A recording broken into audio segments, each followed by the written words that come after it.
자, 이번 단원 4단원 첫 강의인데요. 여기서 생식에 대해서 알아보도록 하겠습니다. 자, 우리가 말하는 살아있는 이런 생물들은요, 뭐 꽃이든 개든 우리가 식물이랑 뭐 동물 이렇게 얘기하는데, 이런 아이들도 새로운 개체를 만들죠. 그러니까 자손을 만들어서 종족을 유지를 합니다. 이렇게 자손을 번식하는 거, 여기서 그것을 뭐라고 하냐면 생식이라고 하겠습니다. 자, 여기서 간단히 생식에다가 세포라는 말을 붙이면 생식세포라는 말이 있는데요. 자, 이 말은 똑같습니다. 생식을 담당하는 세포입니다. 자, 여기에는 보통 뭐가 있냐면 뭐 정자도 있겠고요. 난자도 있겠고요. 그 다음에 뭐 꽃가루 같은 거, 그 다음에 난세포 이런 식으로 생식을 담당하는 세포를 생식세포라고 합니다. 자, 생식에는 두 가지 종류가 있습니다. 자, 두 가지 종류는 무성생식이랑 유성생식인데요. 무성생식은 이 생식세포들이 결합이 필요 없는 거고요. 유성생식은 결합을 해야 하는 겁니다. 그러면 결합이 없이 어떻게 해? 어떤 방법들이 있고, 결합이 있는 건 어떤 방법들이 있는지에 대해서 알아보도록 하겠습니다. 자, 첫 번째, 이제 무성생식에 대해서 먼저 종류에 대해서 알아볼 텐데요. 무성생식, 결합이 필요가 없다고 했죠. 자, 첫 번째 방법입니다. 출합법, 나가요. 자, 자손이 나갑니다. 어떻게 나가냐면, 자, 원래 몸이 있었는데, 여기에 뭐가 이렇게 생겨요. 생긴 다음에 어떻게 되죠? 얘가 떨어져 나갑니다. 그래서 얘가 새로운 개체가 되는 거예요. 이런 것을 출합법, 이렇게 얘기를 하는데요. 이제 몸의 일부가 이렇게 자라는 거죠. 대표적으로 효모가 있습니다. 자, 효모애 같은 경우에는 암수, 구별이 없겠죠. 그래서 결합이 필요가 없고요. 이런 세포 덩어리라고 할 수 있는데, 자, 이 효모가 출합법으로 개체를 만듭니다. 그러니까 생식을 한다는 얘기겠죠. 자, 다음으로 분열법이 있는데요. 분열법은 그냥 이렇게 한 몸이었어요. 근데 그냥 이렇게 갈라집니다. 갈라지면서 어떻게 되겠어요? 이렇게 각각 다른 개체가 되겠죠. 자, 이런 경우를 분열법이라고 하고요. 자, 원래는 하나의 세포였는데 두 개의 세포로 이렇게 분열하는 거. 그래서 각각 새로운 개체가 되는 방법을 분열법이라고 합니다. 대표적으로 우리가 아메바, 그다음에 뭐 집신벌레 이런 애들이 분열법에 속하는 아이들입니다. 자, 포자. 세 번째는 포자 생식인데요. 자, 예를 들면은 한 개체가 있었습니다. 근데 얘가 뭘 만드냐면 이렇게 따로 포자를 만듭니다. 그러면 이 포자가 바람, 뭐 물 이런 것들을 통해서요. 막 멀리 멀리 가요. 그다음에 이 포자가 뭐 싹을 터 가지고 새로운 개체를 만들게 되는데요. 자, 이런 경우에 새로운 개체가 됐기 때문에 생식이고 이게 무성생식 중의 하나입니다.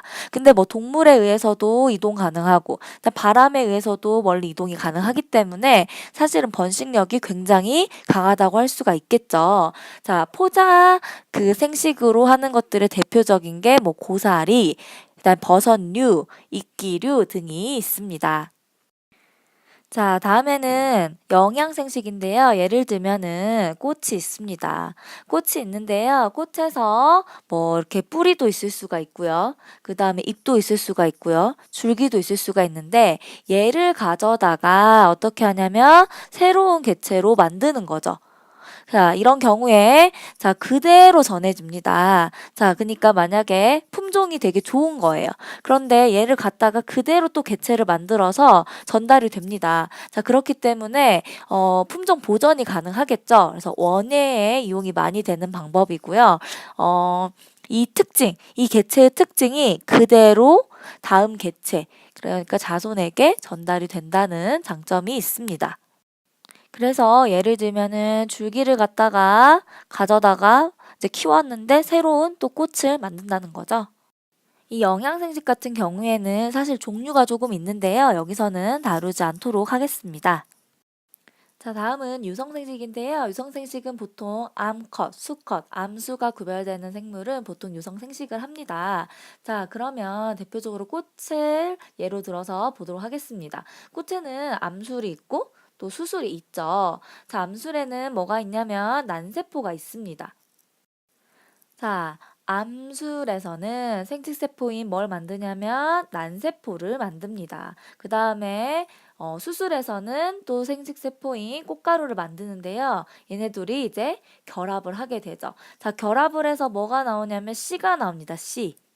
자, C가 나옵니다. 그럼 우리는 C를 뭘 하면 되죠? 키우면 되죠. C가 자랍니다. C가 자라서 새로운 개체, 꽃이 되는 과정. 이렇게 이 난세포랑 꽃가루랑 생식세포의 결합이 필요한 이런 생식을 유성생식이라고 하죠.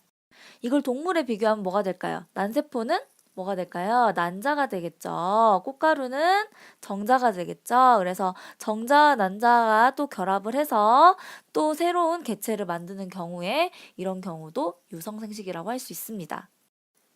자, 유성생식 대표적으로 이렇게 전반적인 특징을 알아보면요. 유성생식은 아무래도 결합을 해야 되기 때문에 속도가 빠를까요? 느릴까요?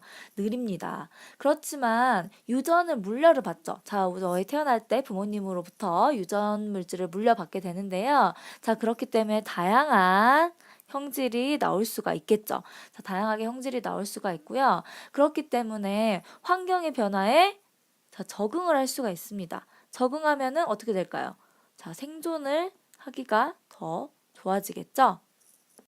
자, 다음은 무성생식인데 무성생식은 유성생식에 대해서 빠릅니다. 그냥 사실 과정 자체가 되게 간단하죠. 그래서 빠른데요.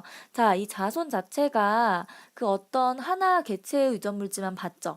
그러니까 아까 유성생식 같은 경우에는 우리가 아빠, 엄마 이렇게 해서 같이 받았었는데 무성생식 같은 경우에는 한 개체에서 받기 때문에 다양하지가 않습니다. 자, 똑같은 형질을 나타나게 됩니다.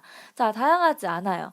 그러면 환경이 변하면 적응이 쉬울까요? 어려울까요? 자, 적응이 어렵게 되겠죠. 적응이 좀 어렵습니다. 환경이 변하면. 그래서 유성생식과 무성생식은 이런 차이가 있다는 것을 알아두시면 되겠습니다. 자, 그래서 이번 단원에서는 생식이 무엇인지, 그 다음에 생식에 무성생식이랑 유성생식이 있는데, 자, 이거의 방법들, 그 다음에 특징들 알아두시면 되겠습니다. 여기까지입니다. 수고하셨습니다.